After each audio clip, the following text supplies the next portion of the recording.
30년간 고민해왔던 난제가 드디어 풀렸다. 한국의 전기차 기업과 연구팀의 혁신이 새로운 시대를 열었다. 최근 한국의 전기차 관련 업계 연구팀이 배터리 없는 전기차를 설계할 수 있는 꿈의 신기술인 슈퍼커패시터 독자 개발에 성공하여 전 세계가 폭발적인 반응을 보이기 시작했습니다. 그도 그럴 것이 전기차를 비롯한 배터리 기술은 전 세계가 주목하고 있는 전망 높은 시장이며 이에 뛰어든 각국의 기업들이 치열한 경쟁을 펼치고 있기 때문인데요. 한국에서 발표한 차체 충전 방식은 전기차 업계를 넘어 과학계와 글로벌 사회에도 큰 이슈가 되었습니다. 특히 이 같은 소식은 국내 네티즌들에게도 굉장한 화제거리였지만 해외 커뮤니티와 네티즌들 사이에서도 크게 회자가 되었는데요.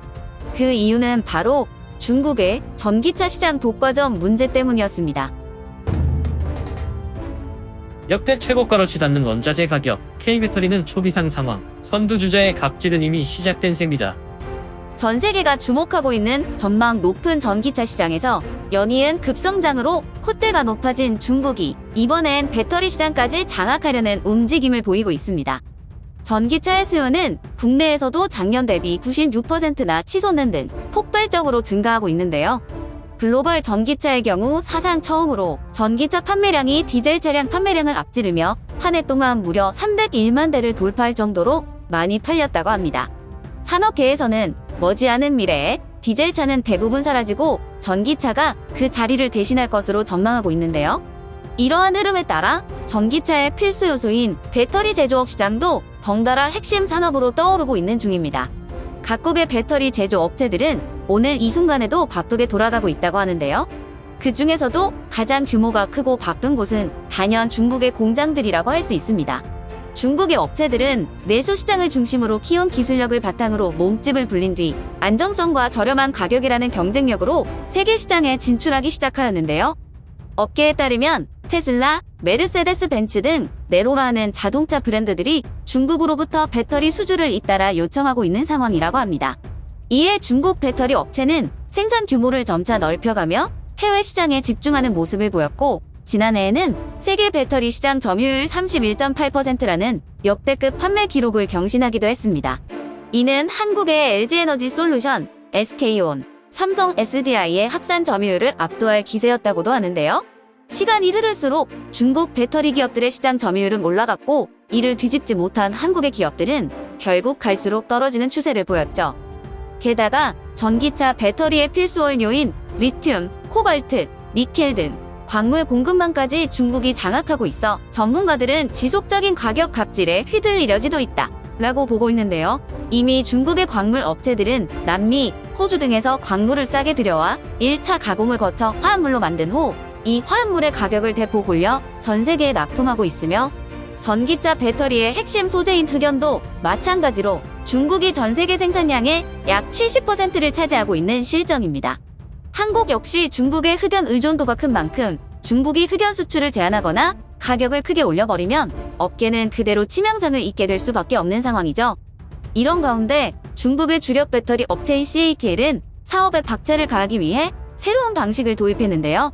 방전된 배터리를 충전하기 위해 전기차 충전소를 찾는 것이 아닌 타이어를 갈 때 충전된 배터리로 갈아 끼우는 배터리 교체 인프라를 구축하겠다고 선언한 것이었죠.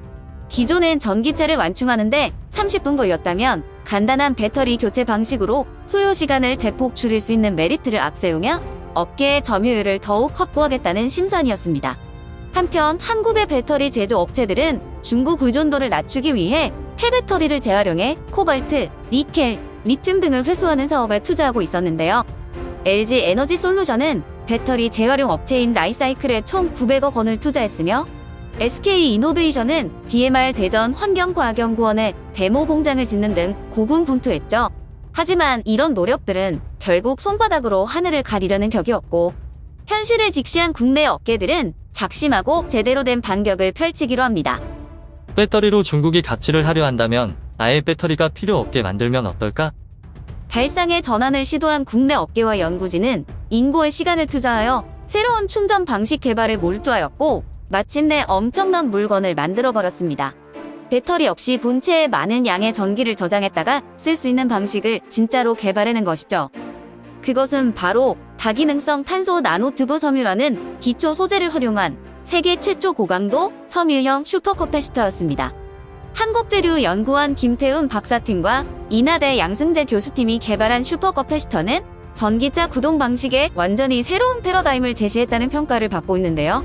현재 전기차는 철, 알루미늄 등을 이용한 본체에 전기 배터리를 장착하여 출고되며 이것이 그동안 인류가 당연하게 알고 있었던 방식이라면 국내에서 개발한 섬유형 슈퍼커패시터는 리튬 1차 전지보다 에너지 저장 용량이 적지만 충전, 방전을 매우 빠르게 할 뿐만 아니라 2000번 넘게 접고 구부려도 성능이 떨어지지 않는 괴물급 내구성을 가지고 있어 자동차의 본체나 외부 등 구조 소재로 이용이 가능한 조건을 가지고 있는 것이죠. 즉, 이 기술을 활용하면 자동차를 이루는 골격 구조 소재로만으로도 충방전이 가능하며 배터리가 없어도 얼마든지 운행을 할 수 있는 전기차를 만들 수 있는 것입니다. 또한 이 기술은 기존 배터리 생산보다 비용 및 자원을 절약할 수 있고 자동차가 더 가벼워지는 동시에 이동 거리까지 늘어날 수 있다는 이점까지 포함하고 있는데요.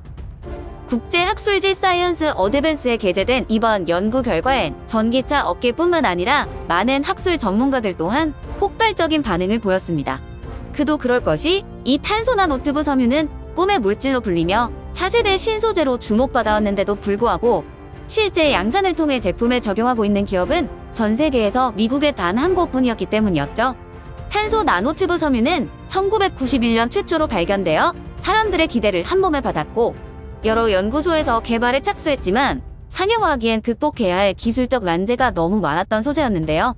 위기의 돌파구를 치열하게 고민하였던 한국에서 마침내 그 난제를 풀어낸 것이었습니다. 이와 같은 혁신적인 소식이 발표되자 전 세계 자동차 업계의 관심 또한 중국에서 한국으로 쏠리는 데는 얼마 걸리지 않았는데요. 이에 더해 한국은 더 이상 배터리 개발을 중국에 의존하지 않고 역으로 기술력을 해외로 수출까지 할 수 있게 되었죠. 승승장구의 기세로 세계의 배터리 시장을 먹겠다던 중국의 발등에 불이 떨어진 격이었습니다. 게다가 중국이 적용하려 했던 배터리 교체 기술은 알고 보니 이미 테슬라에서 시도했다가 내다 버린 기술이었음이 드러났는데요. 차체가 더 무거워질 뿐만 아니라 제조 과정에서 비용이 많이 들어 한계점이 분명한 방식이라는 사실이 퍼지기 시작하였고 결국 중국은 그보다 혁신적이고 효율적인 슈퍼커패시터 개발에 뛰어들지 않으면 전기차 시장에서 도태되고 말 상황에까지 놓이게 된 것이죠. 또한 최근 한국은 전기차 관련 산업에 차세대 혁신이라고 할 수 있는 무선 충전 도로 상용화에도 성공해 전 세계 사람들을 깜짝 놀라게 하기도 했는데요. 유선 충전과 달리 별도의 충전시설 설치나 연결 부품을 추가로 설치하지 않아도 무선 충전기 하나로 여러 대를 동시에 충전할 수 있는 기술이었습니다. 이는 또한 전력 공급선이 땅속에 매설되어 있어 안전성과 부지 활용 면에서도 매우 우수하다는 평가를 받았습니다. 한국이라는 작은 나라에서 개발된 혁신적인 기술들이 세계를 놀라게 한 것은 사실 이번이 처음은 아닌데요. 이 다음엔 어떠한 관련 기술로 전 세계 최초로 또 무엇을 개발해 모두를 놀라게 할지 무척 궁금해집니다. 향후 전기차 및 전기차 부품 시장을 주도할 한국의 모습을 기대하며 오늘의 영상을 마치겠습니다. 달달하고 맛있는 소식들 구독하고 몰아보세요. 여러분의 시간이 순삭되는 머핀 뉴스입니다. 저희 채널 구독과 좋아요 한번 부탁드립니다.